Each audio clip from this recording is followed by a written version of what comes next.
Hello, guys. Welcome to the Sportscast, August 23rd, 2018. The biggest news yesterday was Urban Meyer. He only got a 3-game suspension over the situation with his assistant coach, and there's some mixed feelings about it. And to join us to talk about it, it's Ty Turner. Welcome to the Sportscast. What up, man? How you doing?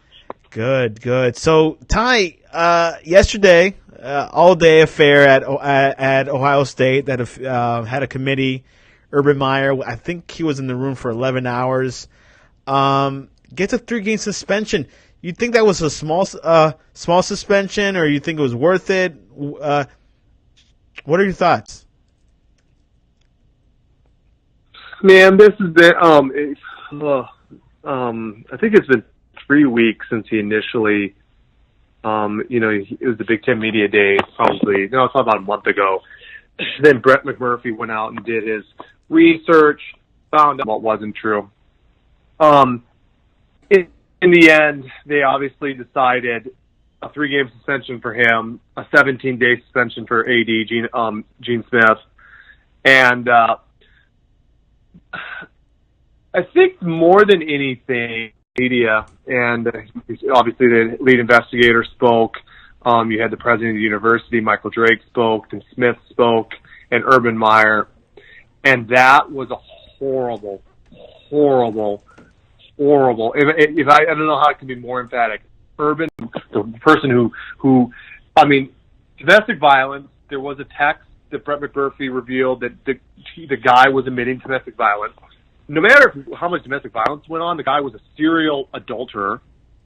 Strip clubs, $600 at strip clubs, $2,000 in sex toys, pictures and photographs of him and his genitalia in the White House, and it did not even to go along with personal issues like being arrested for DUI.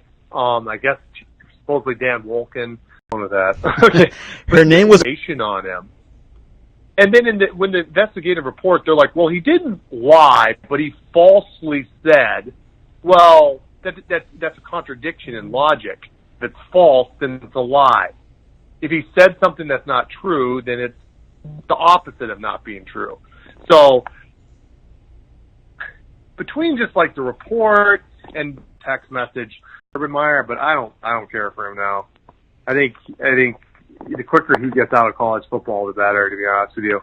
And I don't care if he's a good coach. And the Ohio State fan base, my goodness, they look pathetic. Like putting rallies for Coach Urban Meyer, calling people like Ezekiel Elliott, father, calling people haters because they want Urban Meyer now. And definitely, people aren't Urban Meyer fans. So after this whole argument. Yeah, which like the 3 games that he'll be suspended for, they're not hard games, so he's not going to miss much. The management here with Ohio State was kind of odd. I thought. Go ahead. I don't know if I totally agree with that. TCU it's at TCU too. That's not an easy game.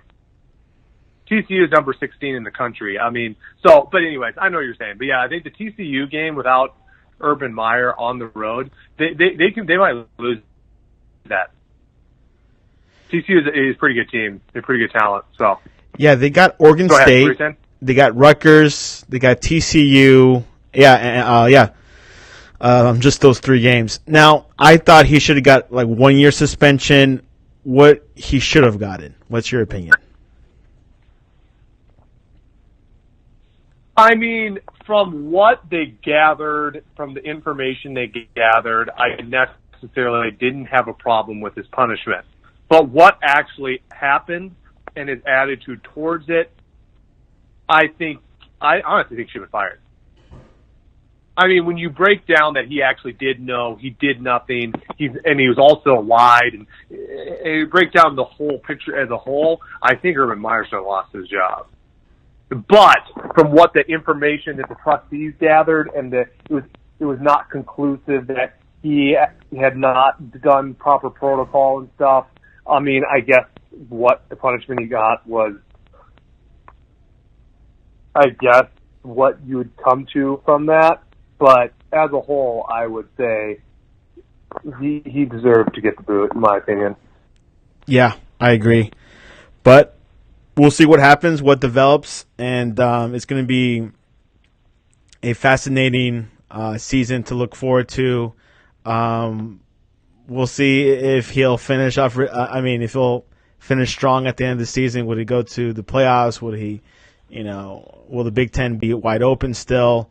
We'll see what happens. Wisconsin's number 5, and Ohio State was ranked number 4, I think, or vice versa. But it's pretty close. No. Wisconsin's 4, Ohio State's 5. Yeah. Do you think Wisconsin will have a good season? Well, Wisconsin lost its top 2 receivers. One was suspended for 2 games, and I believe the other one is indefinitely suspended for sexual assault charge. Oh, wow. So that was not – they're not very strong at the receiver position to begin with, and they just lost their top 2. They have a great, offensive line. They have 3 guys who are possibly going to go in the first couple rounds next year, and Jonathan Taylor is a very good running back. I think their quarterback's average. Hornibrook is nothing to write home about. They are what they are. They're going to play good defense. They're going to run the ball. They don't have an extremely tough schedule. They're on the weak side of the Big Ten. I think they're going to have a good year. Yeah. Do I think they're as talented as Ohio State? No, they're not. Do I think they're as talented as Penn State? No, they're not. Do I think they're as talented as Michigan? No, I don't. So, I mean, I think Ohio State needs to worry more about like Penn State. It's in Happy Valley too, and if I were a betting person right now, I'd actually pick Penn State to not only win the East but to win the Big Ten. But that's why we play. That's why we play football. We'll see what happens. But I always am one that if you have a good coach and you have a solid defense and you have a good quarterback, you're going to be tough to beat. And I think Penn State has all those things in James Franklin, a good defense, and a very good quarterback in Trace McSorley. So if I was going to pick someone in the Big Ten, it's Penn State right now. Penn State. Tyler has said it, and that will be part of the preview next week. We're having, we're probably going to the top 5 conferences and go and see who's the best and who will come out alive. Me and Ryan Krista were saying maybe for the playoffs they should have like 6 spots and have the 5 top conferences compete for those 6 spots. What do you think? I mean, if I were going to grow it, I'd grow it to 8. 6 is kind of a little bit of an odd number. I would go 8. But I like it as is. I really do. I don't want it to change. So I like it at 4. But if I were going to go, I'd go like 8. And so you would have the 5 Power 5 champions. You would have 1 non-Power 5, the best of the non-Power 5. And then you would have 2 at-larges. Tyler, that would be what I would put together. Not bad. Well, Tyler, how can people reach you? TT Turner 2. No, wait, hold on. That's not mine now. It's Tyler Turner Minneapolis. So MPLS. I changed my name. That's why I said that. Oh, you changed your. So you have the Instagram and the Twitter, the same username. Instagram and Twitter are the same. Before I had Twitter, I had just my TT Turner 2 as my Twitter, but now it's Tyler Turner MPLS, Minneapolis, where I'm from. So awesome.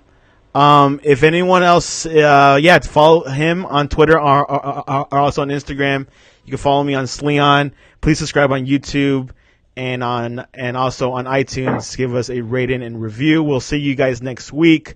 Big college football preview, and let's see what happens. Thanks, Tyler, for coming on to the Sportscast. All right, thanks, dude.